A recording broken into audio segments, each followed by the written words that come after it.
กูนี้ยังก็ทะเลาะมือจึงเป็นบัตรมือทนห้องเด็ดประวัติเป็นบนซับมันได้ชนะทนยังไงเด้เป็นมือสับตัวแหลกดิทนเล้งแหลกจะพูดเขามั้ยกูต้องจับตะกี้จับไปจับตะกี้ทนเล้งป้าถ่ายมวยไปเบิดมาได้ตาโดยพงเดือนวันจะได้ทนสิห้องมาเลือเบิดคำแต่เรียงกายมวยถึงบนที่สลับเกินไงมีนี่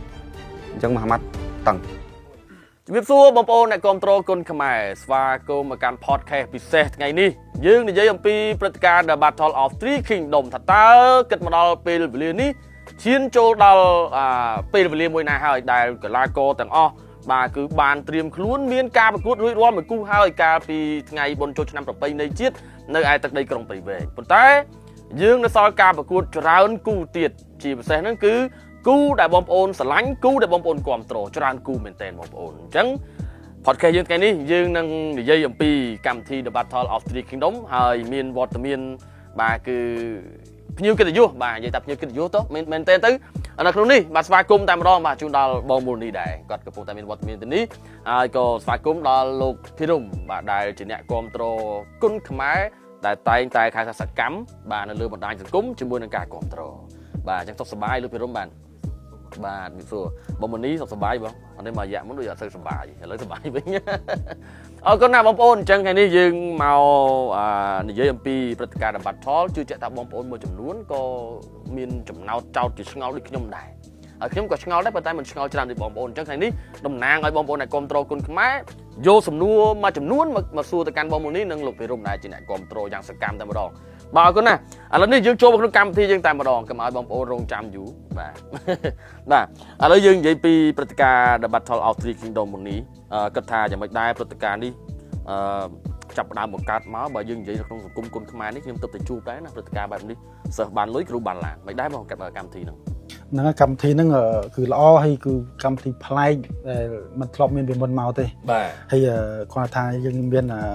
កម្មករបន្តិចប៉ុន្តែឥឡូវនេះយើងបានសម្រួលឡើងវិញល្អអស់ក៏ណាលោកភិរមមិនដែរយល់មិនដែរជាមួយនឹងកម្មវិធី The Battle of Three Kingdom ទៅប្លែកអីមើលទៅបាទប្លែកបងប្លែកហើយទាមទារចំណាប់អំពី fan គុនខ្មែរច្រើនបាទពួកអីកងធំ5ទឹកក៏មានកងជំរាម5ទឹកក៏មានហើយកម្មវិធីដំបូងដែលកីឡាករវាយបានលុយហើយប្រព័ន្ធធំបានឡានតែទៅគ្រូបាទកម្មវិធីផ្សេងអត់មានទេអត់មានទេអត់មានទេបាទតែនោះគិតថាល្អដែលក្រុមហ៊ុនវឌ្ឍនៈលោកបានរៀបចំព្រឹត្តិការណ៍បែបនេះហើយលោកភិរមយល់ថាលក្ខខណ្ឌអីផ្សេងៗមើលទៅមិនពិបាកឬក៏យ៉ាងម៉េចដែរជួយបង្ហាញពីអារម្មណ៍នោះបន្តិចសម្រាប់ខ្ញុំសិលលំដាប់ស្រុកខ្មែរស្មុគស្មាញបន្តិចបាទតែគាត់ថាល្អព្រោះដោយសារកងធំ5ទឹកអញ្ចឹងកលាំងល្អអាចបញ្ចេញចង់និយាយថាសុវត្ថិភាពអស់ពីសុវត្ថិភាពបាទបើមិនជា3ទឹកឬក៏ Y4 man 8 man អីវាកលាំងក៏អត់មានបញ្ចេញពីសមត្ថភាពបងចង់យកចេញអត់អស់បើកងធំ5ទឹកនេះគឺសមត្ថភាពមិនបញ្ចេញអស់ក្នុងថ្ងៃតែមួយបាទផ្លែកដែរការប្រកួតកងរៀមតែមាន5ទឹកហើយកងធំក៏ទៅផ្លែកសូម្បីខ្ញុំក៏ផ្លែកដែរបងប្អូនក៏ផ្លែកដែរសម្រាប់ខ្ញុំកងជំរាម5ទឹកអត់ផ្លែកបងប្អូនតាមខ្សែបាត់ខ្សែបាត់ឲ្យ5 ធំអញ្ចឹងអត់ផ្លែកទេបាទគិតថាកីឡាករទាំងអស់ការរៀបចំក្នុងប្រភេទគីឡូមួយគិតថាការប៉ះគ្នានោះមកទៅវាស័កសមគូនឹងស័កសមមានការវិញ្ញាបាទតែយើងចាប់ទៅអត់ដឹងឈ្នះចាញ់មុនអញ្ចឹងបងប្អូនយើងវិញ្ញាច្រើនបាទអញ្ចឹងចាប់ទៅគឺបដងផ្សងនេះបាទធ្វើឲ្យ fan កូនខ្មែរមានការវិញ្ញាច្រើនឥឡូវបកក្រោយបន្តិចព្រឹត្តិការណ៍ The Battle ការយើងបានរៀបចំមួយគូហើយបាទអញ្ចឹងសុខីមពេជ្រសុខីមប៉ះជាមួយនឹងពេជ្ររិទ្ធិស័យមិនដែរការប្រកួតនឹងយើងមើលទៅមិនដែរគូនេះបើសិនជាវាយលក្ខណៈមិត្តភាពអាចស្មើអូតែដោយសារតតាំងខ្សែបាត់អត់មានអ្នកស្មើបាទសម្រាប់ខ្ញុំប៉ិនការិស័យចេញចូលមួយច្បាស់ចំចំកោដៅបាទរៀបពេជ្រសុខីមដល់ចូលបុកវាយច្រើនតែគាត់អត់សូវចំកោដៅ5ទឹកគឺឲ្យចំកោដៅក្នុងពុតច្បាស់បាទអញ្ចឹងគឺបន្ទុកនេះគឺអត់អីទេបាទអរគុណណាស់អញ្ចឹងយើងក៏និយាយអំពីខ្សែក្រវ៉ាត់បាទន័យថាខ្សែក្រវ៉ាត់គឺបាន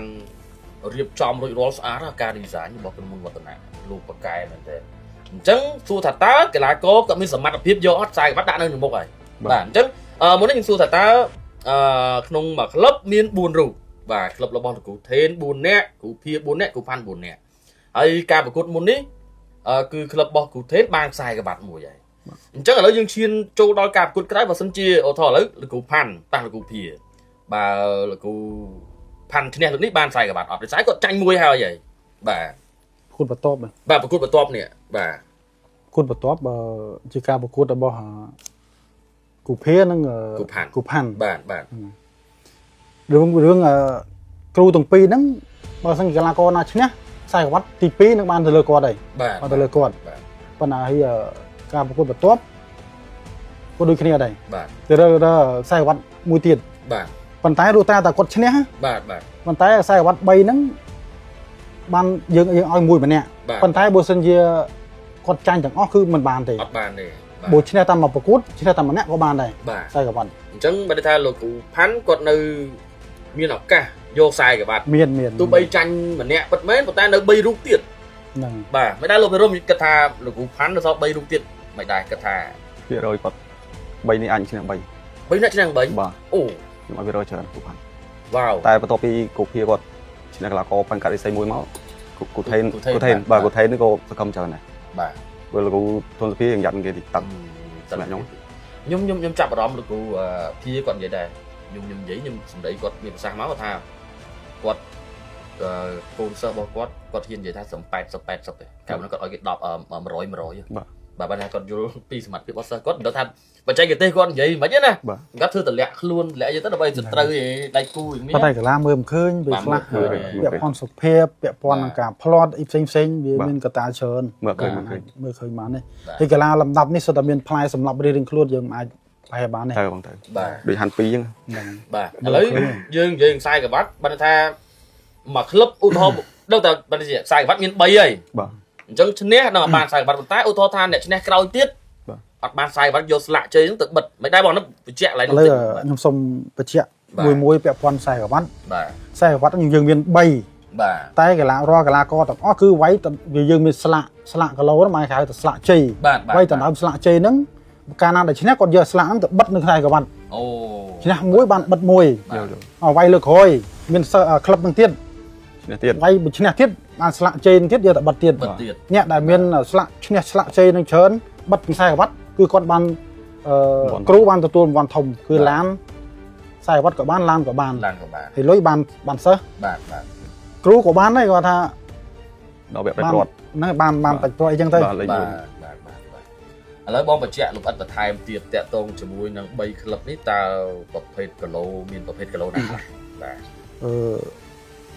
យើងវាយគីឡូ60យើងវាយរួចហើយរវាងពេជ្រសុខេមនិងប៉ែនករិយសីហើយដល់គូបន្ទាប់យើងដល់គូពេជ្របន្សិទ្ធនិងធុនអ៊ីងឡេងហ្នឹងបាទអញ្ចឹងគីឡូក្នុងប្រភេទគីឡូ57គុតគីឡូ57ទៅក្រៅពី60គុត57នៅមានគីឡូណាទៀតយើងនៅមានគីឡូច្រើន54នៅមាន54សុធា59មាន54មាន57និង60បាទអញ្ចឹងយើងនៅសល់ច្រើនប្រភេទគីឡូទៀតបាទហើយទៀតបាទមានអីទៀតបងសុំបញ្ជាក់បន្តិចបាទពាក់ព័ន្ធនឹងយើងដោះដូរដៃគូបាទពាក់ព័ន្ធនឹងផ្លាស់ប្ដូរធនធានក៏ពិតទៅធនធានគាត់មិនមែនដកខ្លួនអីទេដោយសារគាត់មានរបួសតាំងពីគាត់ប្រកួតជាមួយហាន់2ពាក់ព័ន្ធនឹងក្តោងច្រមុះគាត់បាក់ក្តោងច្រមុះthì thua cả việc cắt, chẳng chỉ toàn về anh bùng mùi khai từ mấy năm mà, chẳng ban dương sầm rai về phía xa này nó thật đặng thôn đường lên, mò chấm nút bay gặp phép thôn phản thì sông và chợ này về khác, vòng con dương quạt mình xây bình chất quạt xây bài chất bàn tay sông và chợ cù nắng, bảo vót bích bẩn sắt bàn tay chỉ thôn đường lên thì dừng gì từ vào màn năm muốn đó nè, quạt vay đôi chỉ mắt bay và cuốn tranh thôn lên chẳng bay và cô hay ní cô chia cả mối sầm rập bích bẩn sắt song sắc á nè, ở cả hay cái lá co làm đắp này nghĩ bàn bạc này này, phần này con một pa được không cam thì đỏ cha đỏ thôm ní, cứ chỉ rước xạ xong bằng phật xạ xong, để con bạc này mà song sắc bên đi, hay con song sắc ban được bên đó ngay, miền bom ôn dương khla, quạt ban để giấy tha bùn sắt pa thôn phở nứt, nghi sưu chiên pa thôn mình đấy, ấy cái tha phi rồi cho nên nó cứ bùn sắt này, còn tay nó cao đo đâu bạn đi, mẹp lô phi rồng mệt đài, nhưng mà từ lấy trong ai lô phi rồng dình tích sần thá, u thò tha bao phản đất toàn đọ luôn, cù nâng cái tới mệt đài, mẹp nó cái tha bị bùn sắt pa thôn phở nứt tầng, nhưng bờ song sắc thôn lấy anh nghĩ rồi vậy pi muốn trường mà pi muốnแต่เลยนี่คือเป็นภาษาตอนแถลงดิต้นเล้งแถลงต้นเล้งป้าถ้าจะมวยไปเบอร์ธรรมดา តើរួយផងឲ្យពេជ្រមិនសិតនេះគឺលំដាប់បើសង្ឃឹមតែយើងមើលអត់ឃើញដូចគ្នាតែសម្រាប់ខ្ញុំឲ្យពេជ្រមិនសិតចេញចូលលឿនដៃស្អាតអញ្ចឹងហើយវាយយកទូអស់សម្រាប់ខ្ញុំចំណែកការយល់ឃើញម៉ានឈ្នះចាញ់ម៉ានវារយដែរខ្ញុំឲ្យពេជ្រមិនសិត70អូធុនលេង30បាទធុនអៀងលេងប៉ះជាមួយនឹងពេជ្របុនសិតលោកភិរមឲ្យភាគរយឈ្នះចាញ់បុនសិត70បាទអៀងលេង30បាទតែអៀងលេងធ្លាប់ឈ្នះបុនសិត3ដងហើយកាលនោះពងពេញឡើងគ្នាបាទឥឡូវមិនទៅឥឡូវអៀងលេងធ្លាក់បន្តិចតែពេជ្របុនសិតតែបាទនៅតែបាទហើយមុននោះថាមានអីអាវ3មិនបើធុនលេងឈ្នះពេជ្របុនសិតដែរបាទខ្ញុំឲ្យអាវ3យល់ឃើញកតាយ៉ាងម៉េចកតាពេជ្របុនសិតបើនិយាយទៅទាំងពីរខ្ញុំឃើញឥឡូវនេះក៏អត់ធ្លាក់បាទគាត់នៅតែតម្រងវាយតែគាត់កម្លាំងស៊ូរៀងធ្លាក់បន្តិចរៀងធុញលេងធ្លាក់ច្រើនបាទធ្លាក់ច្រើនអត់ដូចពីមុនតែគូនេះបើនិយាយទៅ credit បាទពេជ្របុនសិតអាចនឹងសងសឹកធុញលេងបានហើយបាទព្រោះគាត់ធ្លាប់ចាញ់ដល់តែ3ដងបាទអញ្ចឹងពីរនេះប៉ះដល់ល្អមើលតែគាត់ភាគរយមកពេជ្របុនសិតឥឡូវអាចបន្ថែមចំណុចល្អចំណុចខ្សោយរបស់អៀងលេងមានកន្លែងណាបាទអៀងលេងបើនិយាយពីអាវុធនៅក្នុងក្បាច់ក្បោគាត់មានតាំងពីដើមមកហើយបាទរាងកាយគាត់រឿងធ្លាក់ស៊ូខ្សោយគាត់ខ្សោយគាត់ចំណុចខ្សោយគាត់គឺរាងកាយធ្លាក់ហ្នឹងហ្មងចុះពេជ្របុនសិតនៅតែធ្លាក់ស៊ូបន្តិចបាទសម្រាប់ខ្ញុំ5ទឹកខ្ញុំគាត់ថាពេជ្របុនសិតស៊ូល្អអញ្ចឹងពេជ្របុនសិតអាចវាយបានបាទមិនដែរអូននេះហ្នឹងហើយអត់ទៅបើយើងមើលតាមការចាក់ស្ដែងនិយាយទៅការយល់ឃើញមកយើងអត់ដូចគ្នាបាទសម្រាប់ខ្ញុំយល់ឃើញផ្សេងខ្ញុំយល់ឃើញរបៀបខ្ញុំអញ្ចឹងបាទគូហ្នឹងខ្ញុំខ្លាំងចេះមកដល់ពេលនេះបើទស្សនវិជ្ជាចាក់ស្ដែងគឺឃើញអញ្ចឹងហើយប៉ុន្តែដោយសារហេតុផលបានន័យថាមន់សកាបាទខ្ញុំនិយាយថាដូចពេជ្របុនសិតធ្លាប់ចាញ់រិនដាវីតអញ្ចឹងណាតាំងពីវាយ20គីឡូសេរីគ្នាគាត់មក54ណាពេជ្របុនសិតវាយមិនដែលឈ្នះរិនដាវីតទេអានេះយើងនិយាយពីមុនប៉ុន្តែឥឡូវវាអាចប្រែប្រួលអាចបញ្ហាសុខភាពប្រពន្ធកូនឬក៏ការប្រខាត់យ៉ាងម៉េចយើងមិនដឹងណាប៉ុន្តែនេះជាមើលចាក់ស្ដែងហ្នឹងខ្ញុំពីឥឡូវមើលពីមុនជាងផ្សេងបាទខ្ញុំមើលឃើញឥឡូវគឺអញ្ចឹងបាទអញ្ចឹងគូនេះសម្រាប់លោកភិរមពេជ្របុនសិត70%បាទធុនអៀងលេង30%ចុះបងប្អូនគិតមិនដែរបាទហើយមើលទៅអាចចាប់ទឹកឯងគូនេះចាប់ទឹកអត់មានអ្នកស្លាប់បាទតែគាត់ថាពេជ្របុនសិតវាយបន្ទុកអស់មួយយ៉ាងដែរបាទមួយយ៉ាងដែរឥឡូវរំលឹកមកគូទៀតបងប្អូនសិស្សបងប្អូនប៉ះសិស្សច្បងនេះបឺតសង្ឃឹមជាមួយនឹងធុនស៊ីហុងបាទបើសុំលោកភិរមបន្ថែមតិចទៀតមិនដែរពីនេះកីឡាករក្បាច់យកគ្នាបាទតែគាត់ថាបឺតសង្ឃឹមជាកីឡាករសេរីចាស់ដែលមានបបសោតច្រើនហើយអាវុធលឿនបាទលឿនបើនិយាយទៅធុនស៊ីហុងមកលើបឺតសង្ឃឹមតែរាងកាយមួយឯងបាទក្រៅពីហ្នឹងខ្ញុំឲ្យបឺតសង្ឃឹមហ្នឹងអូបាទតែលោកគ្រូពេជ្រសុផាន់គាត់គូហ្នឹងគាត់ស្រឡាញ់ធុនស៊ីហុងណែគាត់និយាយគិតអត់ដូចគ្នាបាទព្រោះជាកម្មវិធីខ្ញុំគិតថាកម្មវិធីធំអញ្ចឹងបើសង្ឃឹមគាត់ផឹងបាទណាមួយឡាននេះគឺឡានបានទៅលោកគ្រូគាត់បាទហើយគាត់បានលុយអីចឹងទៅអញ្ចឹងវាបានបនធំឥឡូវនិយាយជារួមហ្មង3ក្លឹបហ្នឹងលោកភិរមគិតថាក្លឹបណាគួរបានឡានខ្ញុំអត់ទៅគូថេនវិញទៅអូបាទគូថេនបាទគូថេនគាត់ឈ្នះមួយហើយ3អ្នកទៀតល្អណានៅសាឡអូហ្មងបើសង្ឃឹមចាស៊ីតបាទក្តីបារម្ភគឺប៉ែនការីស័យហ្នឹងហើយដល់ប៉ែនការីស័យឆ្នាំពេជ្រផុតបាត់ហ្នឹងបាទអញ្ចឹងភាគរយគាត់ច្រើនមើលសុំការយល់ឃើញតិចមើលរវាងសង្ឃឹមនិងស៊ីហុងបាទពីនេះកាក់ផ្លែរៀងខ្លួនគាត់មានផ្លែយ៉ាងម៉េចខ្លះកីឡាករក្បាច់ដូចគ្នាតែគាត់ថាខ្ញុំគាត់ថាធុនស៊ីហុងរឿងធ្ងន់ជាងតិចព្រោះជាកីឡាករវ័យក្មេងហើយរាងកាយគេធំជាងធុនស៊ីហុងនេះវាយ63ក៏បានដែរបាទឥឡូវធ្លាក់មកវាយ59អញ្ចឹងយ៉ាងណាក៏ធុនស៊ីហុងរឿងធ្ងន់ជាងបឺតសង្ឃឹមដែរតែគាត់ថាអាវុធចេញចូលលឿនគឺបឺតសង្ឃឹមហើយបត់ពិសោធន៍ជាពិសេសបឺតសង្ឃឹម IQ ល្អជាងចាប់ទឹកឯគូហ្នឹងគូនេះបើភាគរយចប់ទៀតតែគាត់គូនេះបើនិយាយទៅចាប់គូមកគឺស្មើស្អាតសម្រាប់ខ្ញុំបាទ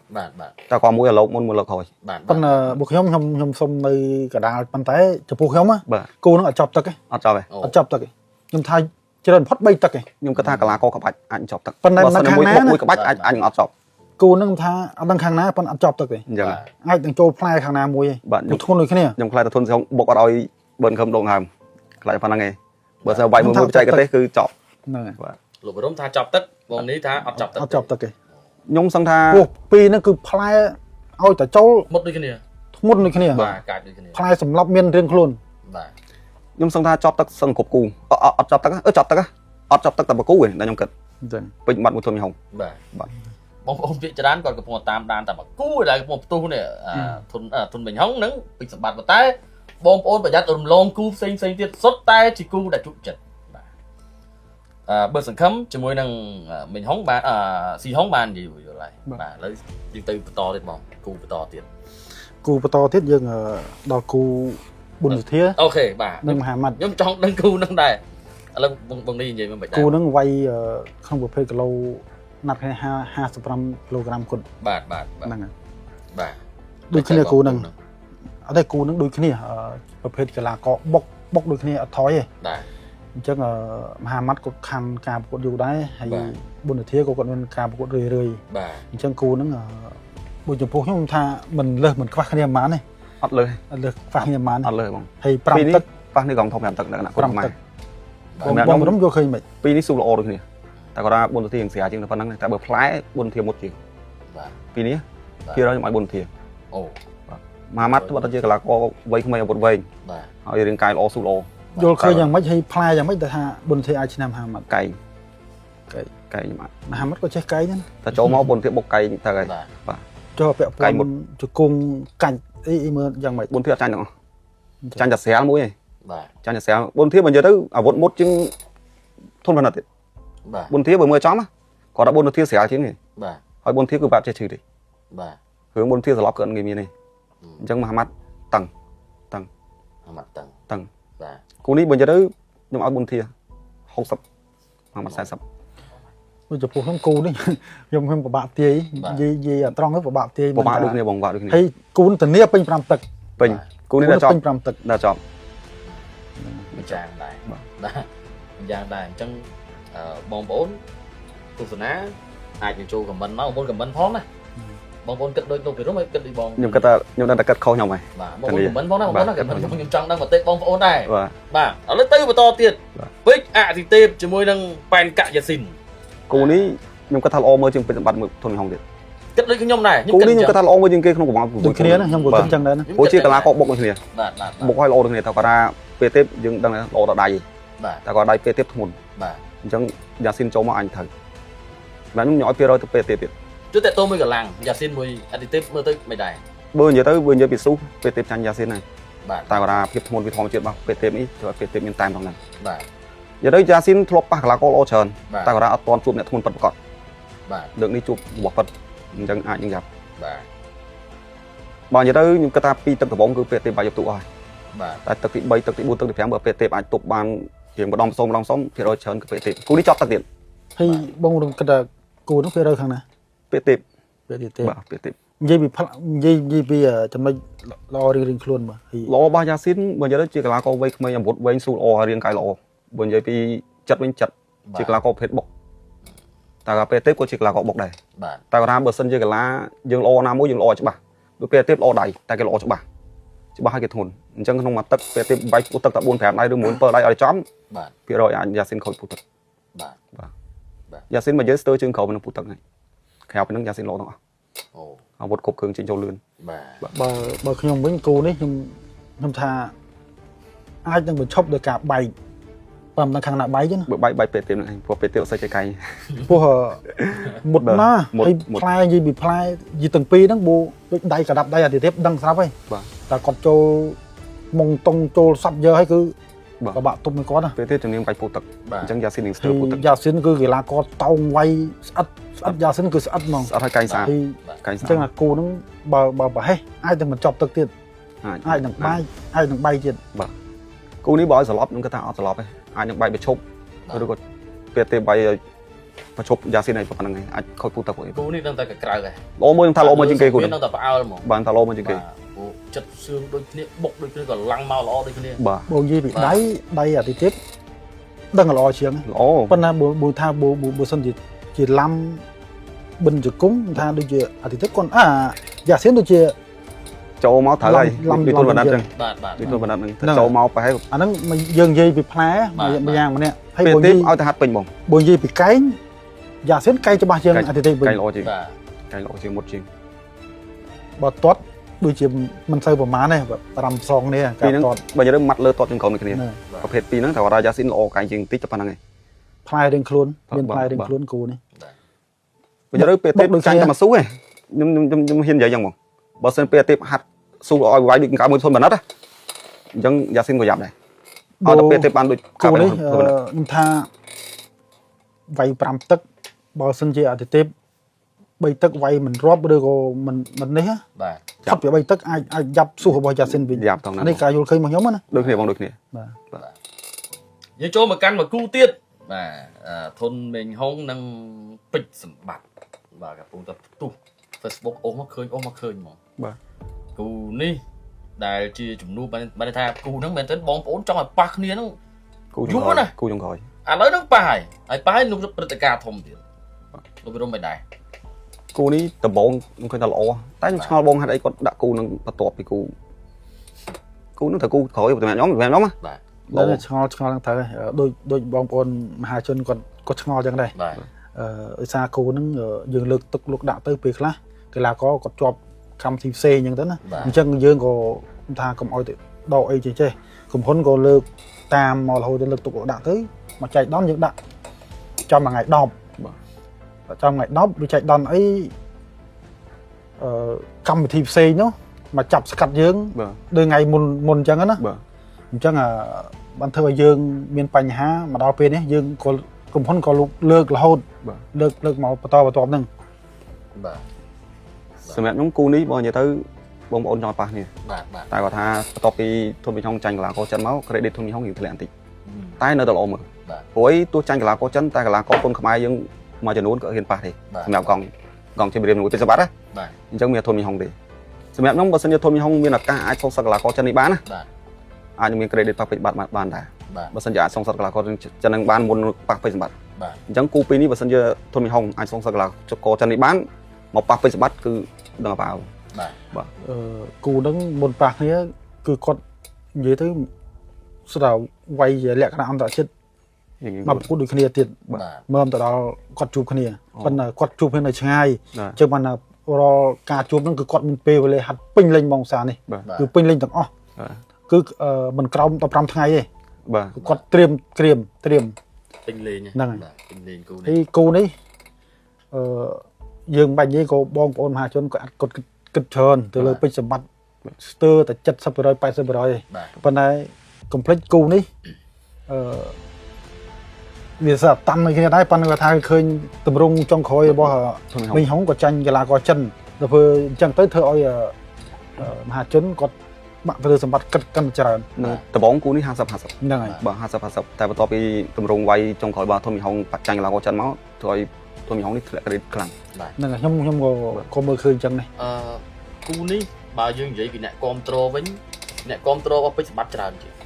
ខ្ញុំហ៊ាននិយាយបែបបើឥឡូវនេះសឹងទាំងអស់មកសឹងពេជ្រសម្បត្តិទាំងអស់មីហុងគាត់មកក្រោយតែអ្នកគាំទ្រគាត់ក៏ច្រើនប៉ុន្តែបើឲ្យធៀបទៅអ្នកគាំទ្ររបស់សម្បត្តិអត់ដូចសម្បត្តិបាទអត់ដូចអញ្ចឹងខ្ញុំគិតថាការយល់ឃើញជួយចាក់លើសម្បត្តិច្រើនជាងធនមីហុង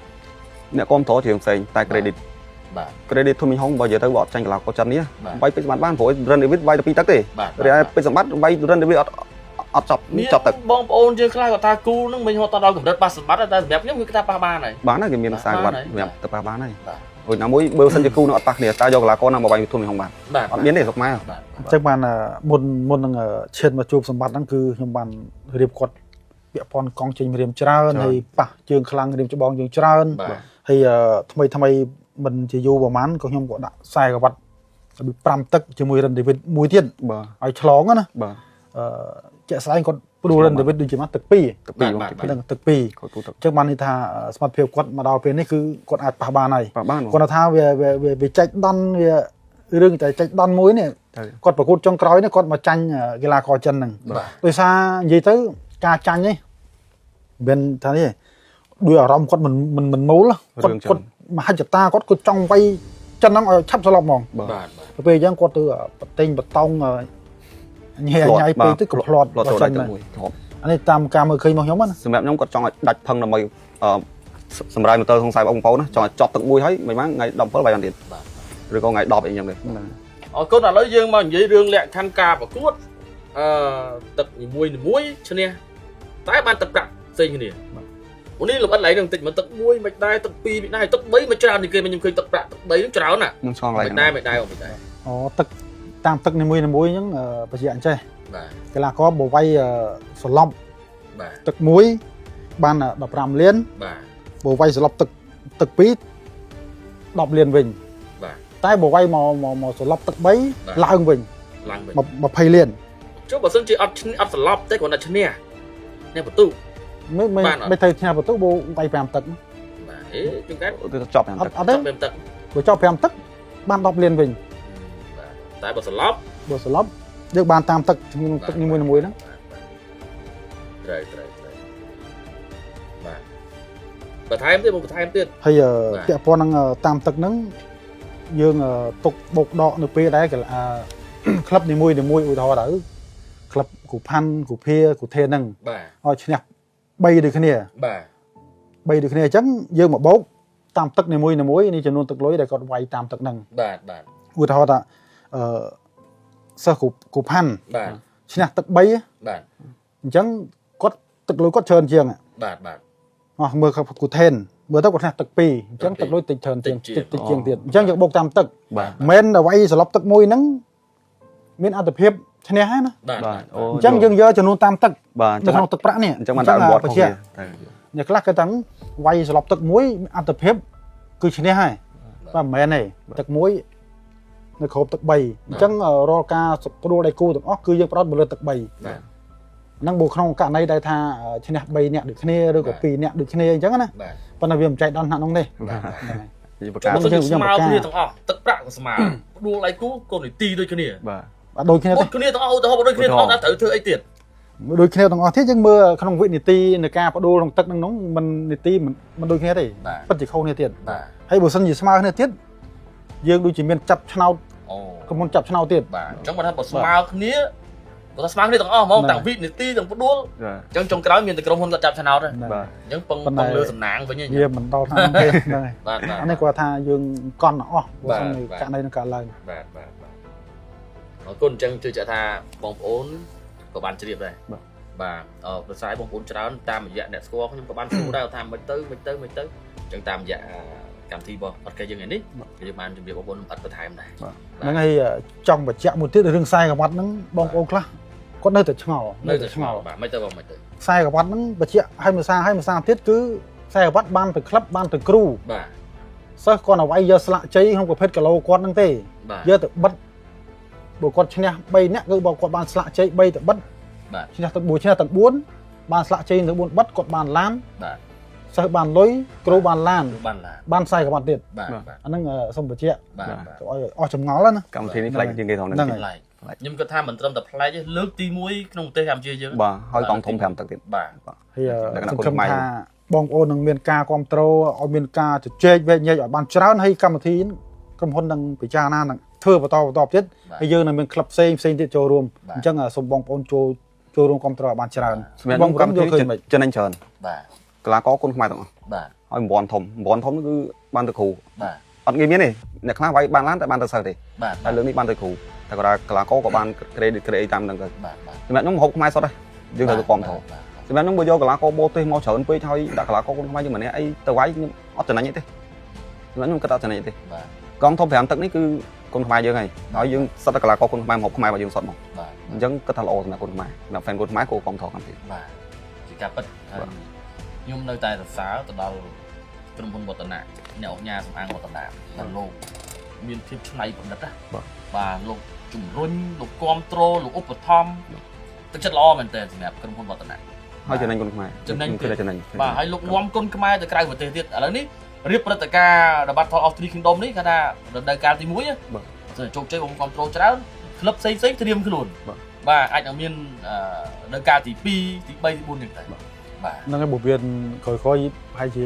អាចនឹងល្អជាងនឹងទៀតអាចនឹងល្អយើងនឹងរៀបឲ្យល្អណាបាទថារាល់គូពិសេសអីទាំងអស់ហ្នឹងយើងដាក់ដូចកម្មចនាអញ្ចឹងរៀបដោយសារនេះ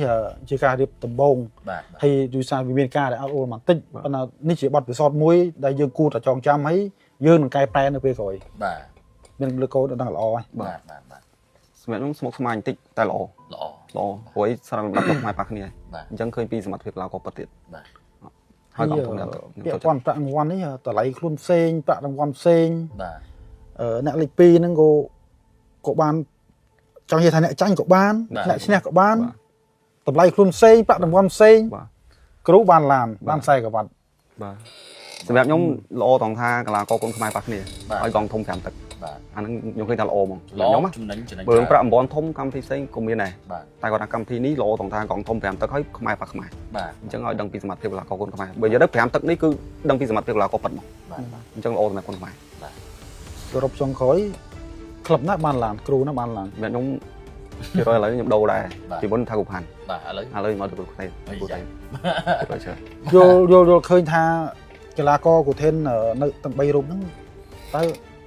កីឡាករណាខ្លះដែលនៅល្អទាំងអស់នៅល្អទាំងអស់តែគាត់ថាចុះមិនមុនហ្នឹងនិយាយថា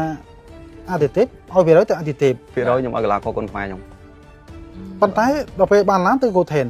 បើយល់ហេតុផលហ្នឹងតិចមកបើនិយាយទៅការព្យាបាលយើងរៀងខ្លួនតែសម្រាប់ខ្ញុំឲ្យគូថេនច្រើនមូលហេតុអីដោយសារសើគាត់នៅល្អច្រើនបើតែខ្ញុំយកបុណ្យសទ្ធាមែនតែគាត់បុណ្យសទ្ធាក៏មិនអាចគូបាក់មកដែរមើលអត់ឃើញតែគាត់ថាការឲ្យភាគរយរបស់ខ្ញុំនេះគឺខ្ញុំលើកទឹកចិត្តកីឡាករគុនខ្មែរបងប្អូនអញ្ចឹងក៏ស្រាប់ពីដើមមកវាឆ្ងល់ឲ្យភាគរយអាទិទេពបាទទៅពេលមហាម៉ាត់សើគូថេនជាមួយបុណ្យសទ្ធាឲ្យបុណ្យសទ្ធាទៅពីបាត់ហើយណាវិភាគលើកទឹកចិត្តតែដល់ពេលរំពឹងបានឡានបានគូថេនបាទវាអត់ស៊ីគ្នាអត់ស៊ីតែគាត់ថាអានេះជាការយកឃើញរបស់ខ្ញុំឯងបាទជាការយកឃើញឯងសម្រាប់ខ្ញុំភាគរយគឺវាច្រើនលើកទឹកចិត្តកីឡាករគុនខ្មែរបាទឲ្យគាត់ផឹងបាទអញ្ចឹងអរគុណណាស់បងប្អូនបានស្ដាប់ហើយក៏បញ្ហាចង្អុលមួយចំនួនតកតងមួយលក្ខខណ្ឌក៏បងប្អូនបានជ្រាបដែរហើយបញ្ជាក់ជូនបងប្អូនម្ដងទៀតសម្រាប់ប្រាក់រង្វាន់លើកទឹកចិត្តពីលើតម្លៃខ្លួនសម្រាប់ការប្រកួតនីមួយៗរបស់កីឡាករបាទបានន័យថាទឹកទី1ឈ្នះទឹកទី1បាន15លានទឹកទី2 10លានទឹកទី3 20លានទឹកទី4 15លានរីឯទឹកទី5បានន័យថាបើឧទាហរណ៍ផ្ដួលស្លាប់វាបន្ទុកណា5ទឹកនេះវាយូរពេកចឹង10តម្លាក់ដល់10លានតែបងប្អូននេះឆ្កោតតិចថាចេះថាហេតុអីទឹកមួយប៉ុណ្ណេះទឹកពីរប៉ុណ្ណេះចឹងបងប្អូនមួយនេះបានជ្រាបឲ្យបងប្អូននេះក៏បានជំរាបជូនដែរអញ្ចឹងបើថាទឹកប្រាក់នេះគឺដល់ជាការលើកទឹកចិត្តជូនទៅដល់កីឡាករដែលធ្វើបានល្អសម្រាប់ទឹកនីមួយបាទអញ្ចឹងជំរាបជូនបងប្អូនឲ្យកាន់តែជ្រាបច្បាស់ជាថ្មីម្ដងទៀតតទៅជាមួយនឹងរង្វាន់នៃការប្រកួតនីមួយហើយក្នុងមួយក្លឹបមានខ្សែក្បាត់មួយបើសិនជាគាត់ធ្វើបានល្អបានន័យថា4នាក់ហ្នឹងឈ្នះម្នាក់ក៏បានខ្សែក្បាត់ដែរអញ្ចឹងអ្នកផ្សេងទៀតបើឈ្នះគាត់ចាប់ដើមទទួលបានស្លាកជ័យវិញម្ដងយកទៅបិទនៅលើខ្សែក្បាត់របស់គាត់បញ្ជាក់អំពីជ័យជំនះទៅតាមប្រភេទគីឡូនីមួយបាទអញ្ចឹងជឿជាក់តែបងប្អូនច្បាស់ហើយបងប្អូនកាន់តែជ្រាបហើយបាទអរគុណបងប្អូនអញ្ចឹងតាក់ទងជាមួយនឹងការប្រកួតរបស់កីឡាករម្នាក់ក្នុងក្លឹបនីមួយបានថានៅពេលដែលគាត់ឈ្នះគាត់បានខ្សែក្បាត់មួយខ្សែអមជាមួយនឹងស្លាកជ័យមួយបាទប៉ុន្តែចូលដល់គូក្រោយទៀតបើថាក្លឹបដដែលកីឡាករនៅក្នុងក្លឹបនោះដដែលបើគាត់ឈ្នះទៀតគាត់បានស្លាកជ័យបានថាក្បាត់បានមួយហើយបាទបានថាចេះក្នុងមួយក្លឹបគឺយើងធ្វើខ្សែក្បាត់សម្រាប់គាត់មួយបើគាត់ឈ្នះប៉ុន្តែបើក្នុងករណីមួយចាញ់ទាំងអស់អត់បានទាំងអស់បាទអត់បានទាំងអស់អញ្ចឹងបញ្ជាក់ជូនបងប្អូនត្រង់នេះឈ្នះប្រកួតដំបងបាទដំបងណាក៏ដោយកីឡាករណាឧទាហរណ៍ថាឥឡូវពេជ្រអតិទេពវាយមុនឬក៏ពេជ្រសម្បត្តិវាយមុនអញ្ចឹងអ្នកវាយមុនឈ្នះបានខ្សែក្បាត់ដែរតែឧទាហរណ៍ថាឥឡូវពេជ្រសម្បត្តិវាយមុនបានខ្សែក្បាត់ពេជ្រអតិទេពវាយក្រោយបានស្លាកជ័យបាទពេជ្រសម្បត្តិក៏បានខ្សែក្បាត់មួយណាហើយស្លាកជ័យមួយអញ្ចឹងគូក្រោយឧទាហរណ៍ពេជ្រអតិទេពឬក៏ផ្សេងទៀតឈ្នះបានស្លាកជ័យយកទៅបិទពីលើខ្សែក្បាត់បាទព្រោះឈ្នះទាំងអស់អាហ្នឹងតែមមានន័យឡានត្រៀមហូបចូលក្លឹបហើយបាទអញ្ចឹងអរគុណជំរាបជូនបងប្អូនបណ្នេះជឿជាក់ថាបងប្អូននឹងកាន់តែជ្រាបច្បាស់កាន់តែស្រាលនៃចម្ងល់ណាអូដំបងគឺថាបងប្អូនក៏ឆ្ងល់ច្រើនដែរឆ្ងល់ច្រើនតែលើជឿជាក់បងប្អូនគាត់លេងឆ្ងល់ហើយបាទអញ្ចឹងអរគុណណាស់ថ្ងៃនេះយើងមានបណ្នេះចែកជូនជាដំណឹងឬក៏ជាព័ត៌មានឲ្យបងប្អូនយើងបានជ្រាបម្ដងទៀតអរគុណមែនទែនបងប្អូនសម្រាប់ការគាំទ្រកម្មវិធីសង្វៀនគុណខ្មែររបស់ទូតជាតិកម្ពុជាយើងមាន Dragon គុណខ្មែរនិងសង្វៀនគុណខ្មែរអរគុណលោកវិរងបានអញ្ជើញចូលរួមបាទអូក្បាយមែនទែនបាទបង្ហាញពីការថាអ្នកគាំទ្រគុណខ្មែរពិតនិយាយចេញមកគឺច្បាស់អញ្ចឹងនៅយើងភ័យបន្តិចអត់អីបាទអរគុណបងប្អូននេះដូចគ្នាបានជម្រាបជូនកាន់តែច្បាស់អញ្ចឹងអរគុណណាស់បងប្អូនយើងត្រៀមជួបគ្នាបន្តទៀតជាមួយនឹងព្រឹត្តិការណ៍ The Battle of Three Kingdom អរគុណទៅដល់ក្រុមហ៊ុនវឌ្ឍនៈអរគុណគ្រប់យ៉ាងរបស់បងប្អូនអ្នកគាំទ្រគុណខ្មែរអរគុណណាស់ខ្ញុំបាទសូមគោរពលាភេសជ្ជៈពៅកម្លាំងគ្រុឌទទួលយកធម្មពលជាមួយគ្រុឌរសជាតិនៃមោទនភាពជាតិ Our Cola Our Pride ទទួលយកធម្មពលគ្មានជាតិហ្គាជាមួយគ្រុឌជួឆើតគ្រុឌសូដាអ្នកជំនាញលាយភេសជ្ជៈ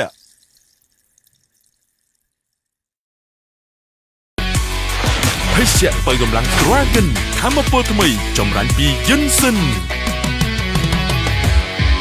V-Active មោទកភាពភេសជ្ជៈកីឡាដំបូងគេរបស់ប្រទេសកម្ពុជាបំពេញនិងរក្សាជាតិទឹកបានល្អហើយឆាប់រហ័សទឹកពិសា Bronet V-Active បរិសុទ្ធស្រស់ស្រាយគ្រប់ពេល